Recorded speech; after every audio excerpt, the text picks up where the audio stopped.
Chers frères et sœurs, aujourd'hui, les lectures m'ont semblé présenter une problématique assez simple. C'est-à-dire qu'on a deux attitudes opposées qui nous sont présentées. D'un côté, on a le roi Akaz, qui est entouré par ses ennemis, à qui Dieu promet un soutien, mais Akaz ne veut pas écouter Dieu, ne veut pas demander son aide, et Akaz va se tourner vers les idoles. Il va leur offrir en sacrifice son fils. Enfin bref, c'est une histoire affreuse. Et puis de l'autre côté, il y a Saint Joseph, qui se trouve apparemment dans une situation incompréhensible, inextricable. Sa femme Marie est une fille mère qui mérite d'être lapidée. Lui, il ne comprend rien. Et puis l'ange du Seigneur se présente à lui. Et Saint Joseph va faire confiance à Dieu. Et il va sauver la vie d'une certaine manière. Alors la question c'est, entre les deux, entre Akaz et Saint Joseph, où est-ce que nous-mêmes nous situons? Où est-ce que nous nous situons? En qui est-ce que nous voulons mettre notre confiance? Vous voyez, à Noël, le Seigneur vient à notre rencontre, comme il s'est présenté face à Akaz et comme il s'est présenté à Saint Joseph, il se présente à nous. C'est Jésus qui n'est pas une idée, Jésus, le Seigneur face à moi, mon Dieu, qui me rejoint. Alors la question, je la formulerai ainsi en ce dernier dimanche de l'Avent. Est-ce que je veux faire confiance à Jésus? Parce qu'il n'y a pas 36 solutions. Il y a d'un côté Jésus, et puis de l'autre côté tout le reste. Vous voyez, je souligne qu'entre les deux, on a entendu la lettre de Saint Paul aux Romains, et Saint Paul, il se propose d'amener à l'obéissance de la foi toutes les nations païennes. C'est comme si Saint Paul, entre les deux, nous encourageait à faire confiance à Jésus, à écouter la voix de Dieu. C'était toute sa vie à Saint Paul, d'amener à l'obéissance de la foi. Alors, frères et sœurs, chacun de nous, tout au long de notre vie, tout au long du combat de notre vie, puisque notre vie ressemble à un combat de toutes sortes de manières, j'en ai exprimé quelques-unes.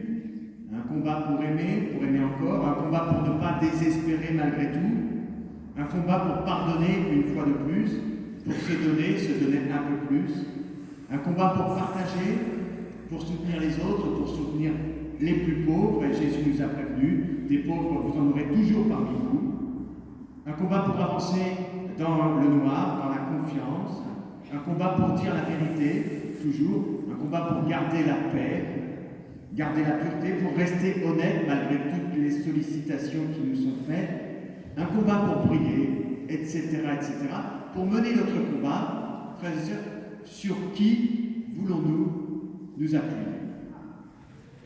Et alors en plus, on peut le dire tout de suite, ces combats ils sont sans fin, ils sont recommencés jusqu'au bout de notre vie. D'une certaine manière, ils nous vident, ils nous épuisent jour après jour, ils sont parfaitement désespérants en eux-mêmes, et de toute manière, à la fin, on meurt. Comme disait un dicton écossais, m'a-t-on dit, qui me fait sourire, c'est « Life is hard and then you die ». La vie est dure et puis tu meurs. Bon, alors tout est dit. Alors voilà comment j'ai pensé à quelque chose d'un petit peu plus riche, qui est un écrit de Raissa Maritain. Jacques et Raissa Maritain étaient deux jeunes intellectuels du début du XXe siècle. Jacques est devenu un philosophe important. Et voilà ce que Raissa écrit dans un livre qui s'appelle Les Grandes Amitiés. À ce moment de leur vie, ils étaient athées et communistes. Et je trouve qu'ils expriment bien cette vie qui marche peu à peu vers la désespérance, ce combat qui s'épuise. Alors je lis un passage un petit peu long, mais elle écrit tellement bien que j'ai raccourci autant que j'ai pu, mais pas complètement. L'absence de Dieu dépeuplait l'univers. J'accepterais une vie douloureuse, mais non une vie absurde. Jacques avait pensé longtemps qu'il valait encore la peine de lutter pour les pauvres, contre l'esclavage du prolétariat, et sa propre générosité l'avait fortifié. Mais maintenant, il se trouvait aussi désespéré que moi. Cette vie que je n'ai pas choisie, je ne veux pas non plus la vivre dans de telles ténèbres, car la comédie est sinistre, elle se joue sur un théâtre de larmes et de sang. Et alors, ils se sont donné une année, tous les deux, pour trouver un sens à leur vie. et que si l'expérience n'aboutissait pas, la solution serait le suicide avant que les années n'aient accumulé leur poussière, avant que nos jeunes forces ne se soient usées. Nous voulions mourir par un libre refus s'il était impossible de vivre selon la vérité. Mais heureusement, avant la fin de cette année, ils ont découvert l'amour de Dieu, ils ont demandé le baptême et Léon Blois fut leur parent. Vous voyez, frères et sœurs, il y a un enjeu réellement vertigineux dans chaque existence. Quel est le sens de ma vie? Qu'est-ce qui peut vraiment faire le poids face à ce vertige?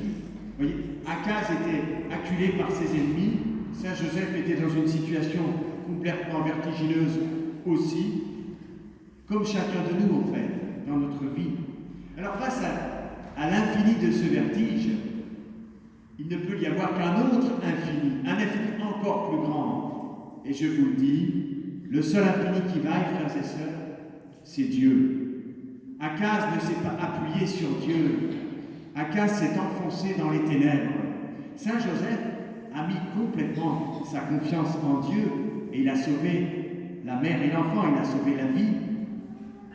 Frères et sœurs, chaque fois que j'ai fait confiance en Dieu dans ma vie, j'ai été apaisé. Il y a une réelle joie à appuyer notre vie sur Dieu.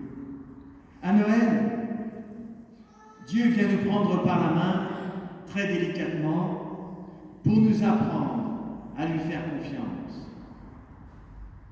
Frères et sœurs, comme Saint Joseph, goûtons cette joie de nous appuyer sur